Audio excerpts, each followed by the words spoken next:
네, 안녕하세요. 반갑습니다. 자, 우리 증시를 한번 보도록 하겠습니다. 자, 과도하게 주가가 굉장히 또 이렇게 많이 빠지고 있는 상황에서 자, 미국 쪽에서의 아주 뭐 금리 인상이라는 그런 어떤 해묵은 내용에 대한 부분이 나오면서 전체 시장을 굉장히 많이 이렇게 흔들고 있는 그런 어떤 상황입니다. 하지만 우리가 항상 지수에 대한 부분, 항상 이런 어떤 금리 인상의 그러한 그 쓸데없는 어떤 그 일들, 그런 일들이 우리 투자자들을 굉장히 근심하게 만드는 그런 촉매제가 되고 있지만 결국에는 모두가 공포에 질려 있을 때 오히려 더 욕심을 내어야 하는 그런 어떤 시점이 되지 않나라는 생각이 들어요. 그래서 나스닥에 대한 부분 고점 대비해서 굉장히 좀 많이 떨어진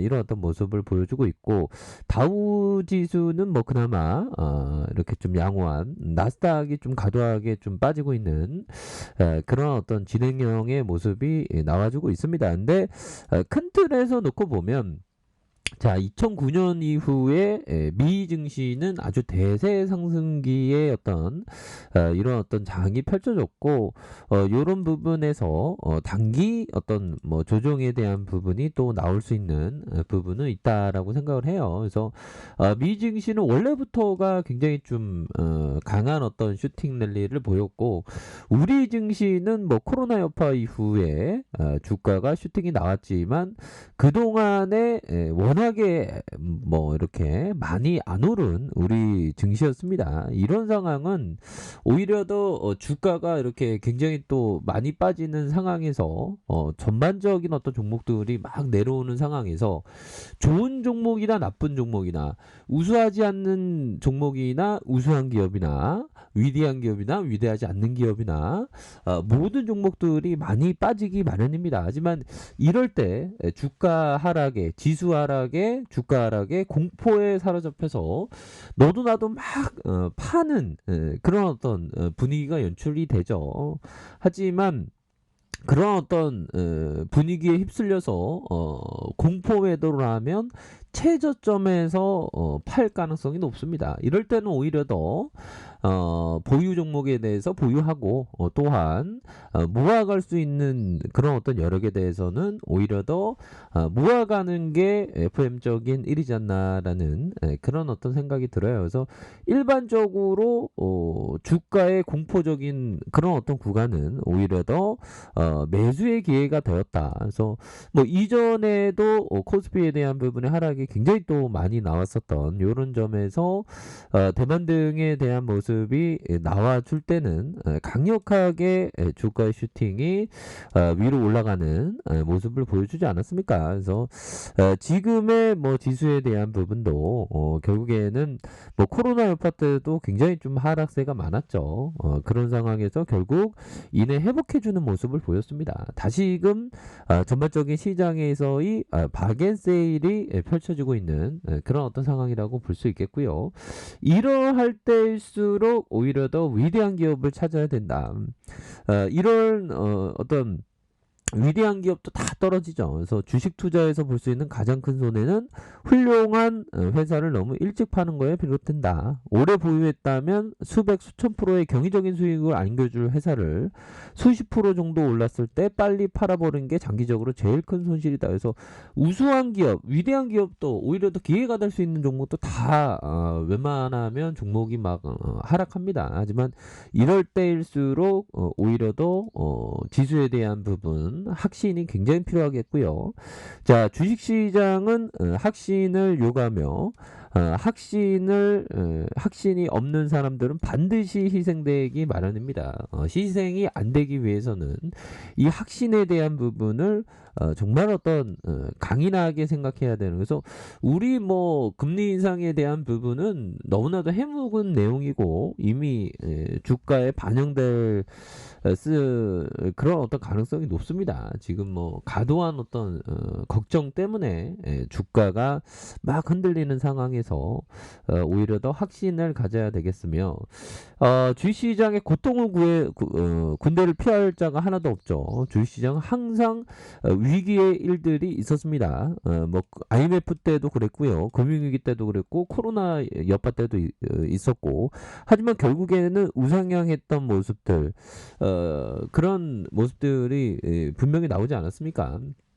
그렇기 때문에 우리 증시에 대한 부분도 결국에는 지금이 오히려 더 모든 사람들이 굉장히 그 공포를 느낄 때가 오히려 더 시장에 있어서 굉장한 어떤 기회가 되는 측면이 있겠다. 뭐 이렇게 좀 말씀을 드려보도록 하겠습니다. 그래서 미국 쪽에서의 좀 가도함이 계속적으로 나오고 있는 상황에서 결국에는 절대 긍정론자들 그러니까 비관론을 굉장히 좀 무시하는 게 중요합니다. 왜 그러냐면 시장이 하락할 때는 없었던 사람들이 갑자기 뭐 시장에서 뭐 엄청나게 뭐 이렇게 하향 이탈한다, 급락장 온다 그런 얘기를 많이 하거든요. 하지만 이럴 때 우수한 기업들을 모아가는 사람들은 결국에는 뭐 투자자의 어떤 그 자질을 이렇게 갖추게 되는 그런 어떤 모습 그런 어떤 그 성향을 가진 거라고 생각을 해요. 그래서 좋은 위대한 기업들이 굉장히 좀 쏟아져 나오고 있는 상황에서 오히려 더 모아가는 그런 어떤 생각을 가져야 되겠으며 결국에는 이 주식 투자라는 게 이 머리가 아니라 이게 어느 정도의 어떤 배짱이고 그 다음에 투자 신념입니다. 보면 이럴 때일수록 잘 버텨야 되겠고 금융위기 때 볼까요?